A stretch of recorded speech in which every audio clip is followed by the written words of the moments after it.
দেখুন, রাজ্যপাল doctor CV আনন্দ বোসের যে আকস্মিক পদত্যাগ, এটা তো অপ্রত্যাশিত। মাননীয় মুখ্যমন্ত্রী মমতা বন্দ্যোপাধ্যায় ইতিমধ্যেই তার বক্তব্য জানিয়েছেন। এখন বিজেপি বাংলাকে ঘিরে যে ভয়ঙ্কর চক্রান্ত বা টার্গেট একটা করতে চাইছে এবং বারবার ফেল করছে, সেরকম কোনো চাপ কেন্দ্রীয় স্বরাষ্ট্রমন্ত্রীর তরফ থেকে রাজ্যপালকে দিয়ে করানোর চেষ্টা হচ্ছিল কিনা, চাপের মুখে তিনি চাপটা আর সহ্য করতে না পেরে ইস্তফা দিলেন কিনা, সেগুলো নিয়ে আমরা এখনো কেউ নিশ্চিত নই। তাছাড়া একটা রীতি ভেঙে কেন্দ্রীয় সরকার নতুন রাজ্যপালের নাম জানিয়ে দিচ্ছেন মাননীয় মুখ্যমন্ত্রী বা সরকারের কাছে, কিন্তু মাননীয় মুখ্যমন্ত্রীর সঙ্গে আলোচনা করা হচ্ছে না, তার মতামত নেওয়া হচ্ছে না।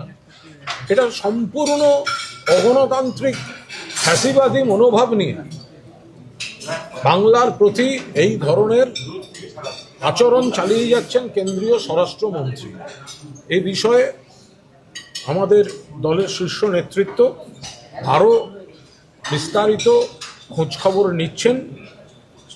আমাদের তরফ থেকে আর কিছু জানাবার থাকলে নিশ্চিতভাবে যথাসময়ে জানানো হবে। মাননীয় মুখ্যমন্ত্রী তিনি শকড যে ভোটের মুখে এই সময় হঠাৎ এইভাবে রাজ্যপালের পদত্যাগ কেন, মানে কিসের জন্য? যখন বিজেপির এই এসআইআর এবং অন্যান্য সমস্ত নিয়ে নানা ঘটনা দেখা যাচ্ছে, নির্বাচন কমিশন সেখান থেকে জ্ঞানেশ কুমার বা এই ধরনের পদাধিকার এদের ব্যবহার করে নানা অপকীর্তি করানো হচ্ছে। এখন আনন্দ বোসের উপরও এরকম কোনো চাপ দেওয়া হচ্ছিল কিনা, যে চাপটা তিনি নিতে পারলেন না, তা নিয়েও প্রশ্ন তোলার অবকাশ থাকছে। আমরা নিশ্চিতভাবে সেসব দিকেও নজর রাখবো। আর একজন রাজ্যপাল ইস্তফা দিচ্ছেন, তো কেন্দ্রীয় সরকার মুখ্যমন্ত্রীর সঙ্গে আলোচনা করবে না, তার মতামত নেবে না। ফলে এটা যেটাই হয়েছে সেটা একটা স্বাভাবিক ঘটনা ঘটেনি।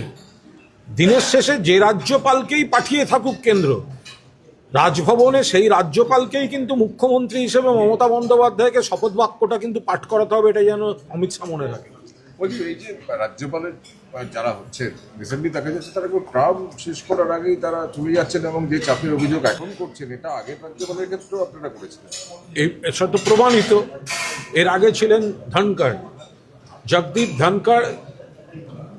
তিনি চলে যাওয়ার পর তাকে উপরাষ্ট্রপতি করার পর শেষ পর্যন্ত উপরাষ্ট্রপতি পদে তার যে অত্যন্ত তিক্ত অভিজ্ঞতা, এবং তাকে শেষ পর্যন্ত বিজেপি ব্যবহার করে ছুঁড়ে ফেলে দিয়েছে, সেগুলো তো আজকে দিনের মতো আলোর মতো স্পষ্ট হয়ে গেছে।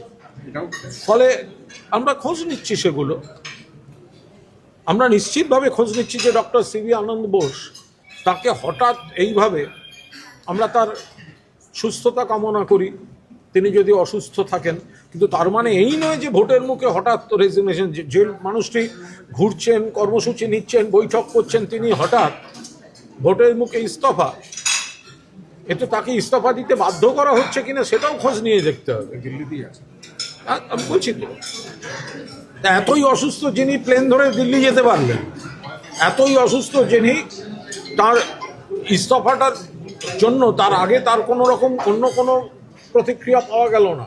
ফলে এর মধ্যে এই পশ্চিমবঙ্গকে কেন্দ্র করে চক্রান্তমূলক যে কাজ জ্ঞানেশ কুমারের মতো নির্বাচন কমিশনারকে দিয়ে করানো হচ্ছে, রাজ্যপালকে দিয়েও সেরকম কোনো চাপ কেন্দ্রীয় স্বরাষ্ট্রমন্ত্রক দেওয়া ছিল কিনা সেটাও খোঁজ নেওয়ার অবকাশ রয়েছে।